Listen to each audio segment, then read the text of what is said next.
कल यानी कि 20 नवंबर को बिहार में 10वीं बार मुख्यमंत्री की शपथ जो है नीतीश कुमार लेंगे। इसमें पूरी सच्चाई है, लेकिन सच्चाई के उल्ट एक और सच्चाई है कि कल कुछ बड़ा खेला, कल हो ना हो, लेकिन जिस दिन विधानसभा के अंदर जब सारे मंत्रीगण मुख्यमंत्रीगण जाएंगे, एक बड़ा खेला भी हो सकता है, जिस खेल को अंजाम देंगे तेजस्वी यादव। क्योंकि देखिए, जिस हिसाब से सरकार का गठन हो रहा है और उससे पूर्व जो चुनाव हुए और उसके बाद जो मतगणना हुआ और जो रिजल्ट आए, जिसमें कि मात्र 25 सीटों पर ही राजद सिमट गया, जिस कारण इस करारी हार के कारण से समीक्षात्मक बैठक में ये निर्णय लिया गया है कि एक साथ अगर 2500 विधायक इस्तीफा दे दे राजद से, तो लोकतंत्र का जो नींव है वो हिल जाएगा। मतलब कि ये पूरे विश्व में चर्चा का केंद्र बन जाएगा कि अभी के जो चुनाव है, इस बार के जो चुनाव है 2025 का जो विधानसभा का चुनाव है बिहार का, वो ऐसे भी पूरे भारत में चर्चाओं में रहा है, चर्चाओं का केंद्र रहा है। लोकतंत्र की जननी बिहार को कहा जाता है और उस बिहार में विपक्ष नाम की कोई चीज रही ही नहीं।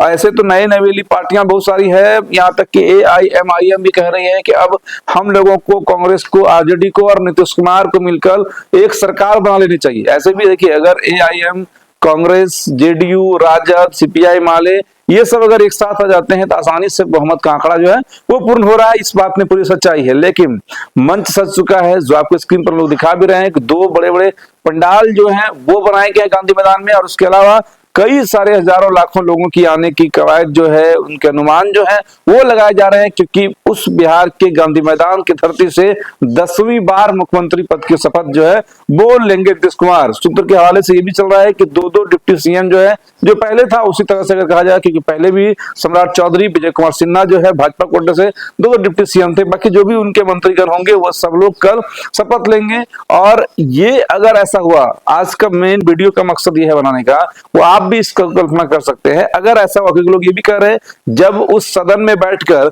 विपक्ष वाली कोई भूमिका में रहेंगे ही नहीं RJD के लोग, तो फिर उस विपक्ष में के तौर पर बैठने का फायदा क्या है? क्योंकि कोई भी ऐसा बिल नहीं होगा जिसमें ये लोग बोलेंगे ना बोलेंगे उससे कोई फर्क पड़ना, क्योंकि 2/3 बहुमत जो है वो NDA गठबंधन को मिला हुआ है। ऐसे में सिर्फ ये एक मुखौटा बनकर, सिर्फ एक मार्गदर्शक मतलब मुख्य दर्शक बनकर जो है RJD कोटे के लोग उस सदन में बैठेंगे, क्योंकि इन लोगों के पास आंकड़ा बहुत कम है। और ऐसे आंकड़ाओं में ये लोग किसी भी बिल को रोकने सकने का, किसी भी तरह का कोई भी अमेंडमेंट पे कोई भी बात रखने के लिए किसी भी तरह से कोई ये नहीं है कि इनके बात से जो कोई ज्यादा फर्क पड़ेगा, कोई बिल जो है वो रुकेगा भी। इसलिए ये भी कयास लगा जा रहा है कि सदन की कार्यवाही जिस दिन होगी उस दिन एक बड़ा विस्फोट जो है वो जरूर बिहार में होना है। 2500 के 2500 विधायक जो है वो इस्तीफा देंगे। जब इस्तीफा देंगे तो लोकतंत्र कमजोर होगा, जब लोकतंत्र कमजोर होगा तो पूरे वर्ल्ड की निगाहें जो है वो बिहार पर पड़ेगी, क्योंकि ये लोग कह रहे हैं कि 25-25 हजार वोट पहले से ही EVM में फिट था, पहले से ही सेट था, और उसी आंकड़े के हिसाब से कई सारे ऐसे विधायक हैं जो उनका की वोटिंग परसेंटेज एवरेज में वही 1,22,000, 23,000, 1,22,500, 1,22,200, चाहे विजय सिन्हा हो, चाहे सम्राट चौधरी हो, या और भी कई सारे ऐसे विधायक हैं जिनकी की वोटिंग परसेंटेज ऑन एवरेज एकदम इक्वल है। और उसके अलावा ये भी कह रहे हैं, उससे पहले तो राहुल गांधी को कह रहे थे कि वोट चोर गद्दी छोड़ी नहीं की, वोट चोरी हो रहा है SIR के माध्यम से, क्योंकि SIR में जिस हिसाब से वोटिंग घटा लेकिन परसेंटेज इस बार बढ़ गया। तो सब सारे मुद्दे को लेकर ये लोग जो है ये भी अंदर खाने से लग रहा है, रिपोर्ट आ रही है कि ये सब लोग जिस दिन सदन की कार्रवाई शुरू होगी उसी दिन 2500 के विधायक इस्तीफा देंगे। जब इस्तीफा देंगे तो आप समझ रहे हैं कि लोकतंत्र का कोई स्तंभ या नींव जो है वो बचेगा ही नहीं।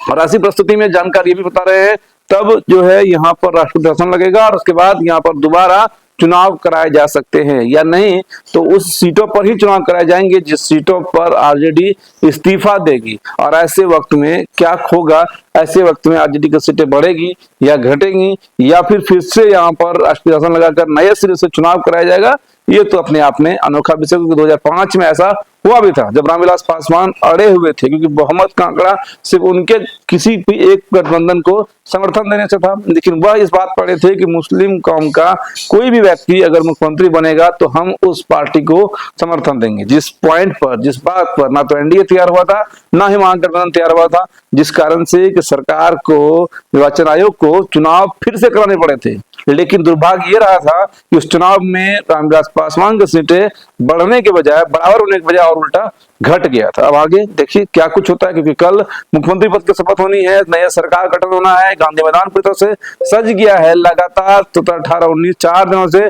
उस गांधी मैदान में किसी की भी एंट्री नहीं हो रही थी। पूरे भव्यता के साथ जो है वो सजाया गया गांधी मैदान को, अब गांधी मैदान तो सज जाएगा, ये तो पॉजिटिव खबरें हैं। लेकिन अगर सदन के अंदर ये 2500 विधायक इस्तीफा देते हैं तो फिर आपको क्या लग रहा है, इस निर्णय से आरजेडी या आने वाले भविष्य में महागठबंधन मजबूत होगा या और कमजोर होगा, या लोकतंत्र का नींव जो है वो पूरे वर्ल्ड के मानचित्र में, पूरे वर्ल्ड के मीडिया में किस हिसाब से बिहार से खिसकेगा, वो आप लोग के लिए कमेंट में आप लोग बताइएगा जरूर। जय हिंद।